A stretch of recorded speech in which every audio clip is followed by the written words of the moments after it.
And speaking to boys, the younger boys, I think one of the things that they're really suffering from, I get tons of responses rather unexpectedly whenever I talk about the topic of pornography on my show. And it's one of those things that, again, if you found Candace 10 years ago and you asked me about pornography, and by the way, this was actually implanted into my head from a health school, like from health education, where they would say pornography is healthy, people should watch pornography, people should engage in pornography, it's okay if you're in a relationship for you to watch pornography. And then I had a huge wake-up call when I spoke to Tim Ballard, he runs Operation Underground, and then I realized how closely pornography is related to human sex trafficking. Real sex trafficking, not TikTok real sex trafficking. And yeah, we should talk about that because they are kind of stretching the definition of sex trafficking. In your case, I've taken a look at it. And what's remarkable to me is the amount of young men, and I would say from the ages of 18 to 35 that write in and say how much they're struggling with porn, how much they're struggling with pornography addiction, how they feel that no person is talking about the ills of pornography. And so I just watched this clip of you this morning, sitting next to Adam, 22. You were ever interested in doing your first ever double penetration scene that me and Lena, I mean, I don't want to speak for you, but I feel like, yo, dude, would he be a suitable candidate? Andrew Tate, can I tap him in? I don't know. No. He looks built. Hold on, can I fill in real quick, Andrew? You're out. Aiden, we canceled you. You're not in this conversation anymore. Fair enough. Go ahead, Andrew. Would you double penetrate her, bro? Would you do that, Andrew? Go ahead. Finish the answer question. If all popped together, is that chill? There's absolutely 0% chance of that happening. And it's not because Elena is particularly unattractive. It's because she's married to Adam, and I have no interest in degenerate, pointless sex, and I have no interest in making a spectacle of myself or even just involving myself in anything which I deem to be overall haram and pointless. It's just not something I'd be interested in. There's not a single amount of money on the planet you could pay me to undertake. So you were very polite. I'm not going to be so polite. I thought he was an absolute degenerate. And I mean that the idea of having a woman making the vows that you make in marriage and literally offering her body as he did to you was a form of degeneracy. And you were being very nice and measured. And I think that for that moment, that was the best thing that you possibly could have done because she looked quite vulnerable. Lena, I think is her name. But how do you reconcile that now, right? You're in a circumstance like this. You're being polite. You did say I'm uncomfortable. You did say that I would never do this. And I think that was really important for you to say. But you're not the same person. I mean, how did you? Even reflecting on it. It's so disgusting. He offered you his wife.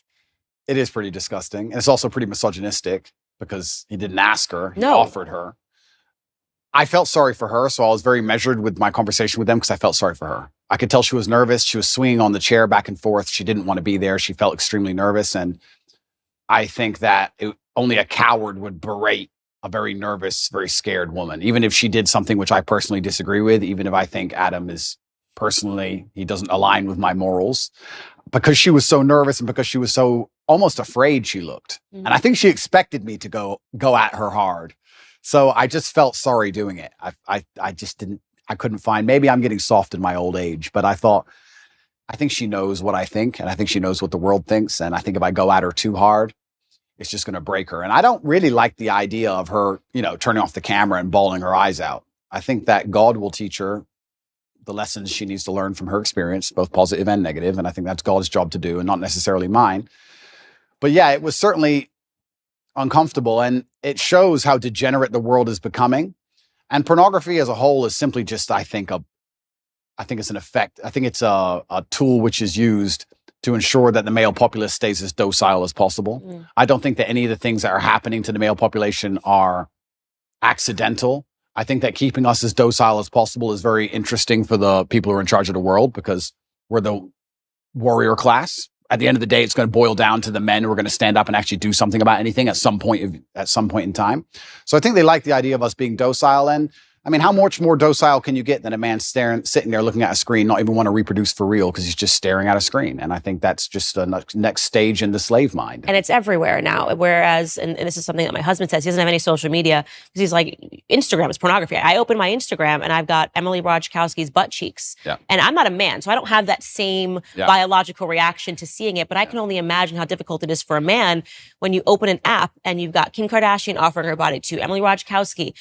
even if you're walking down the street, I've realized even how desensitized I've become to pornography, because you see an ad for Gucci and for whatever reason, she's got to be completely naked while she's holding the bag. I remember in my lifetime, there were music videos that got censored or banned or can only be played after 10 or 11 at night. And if you watch them now, you'd be like, what? For what? What is that? A bikini? Like, it's nothing. It's amazing how quickly it has degenerated. And yeah, absolutely. And we're all degenerating with it. Like I've realized the fact that I don't have a reaction to seeing the half-naked woman holding a Gucci bag means that I have been desensitized to pornography. And I can only imagine what that does to men. Oh, completely. And but this is what the powers that be want. They want to make sure that the male populace is as docile as possible. And they do that with a large array of weapons. And they do that with a web of tools. And I believe that I'm the counter to that, which is the reason I ended up attacked in the first place. But unfortunately, when you buy into the slave mind programming, you not become the kind of man who can easily attract a woman, because you're not attractive to females as a whole. So how do you satisfy yourself? You end up sitting there staring at a screen, and they convince you that's a good life to live as a man, and that's perfectly fine and perfectly normal.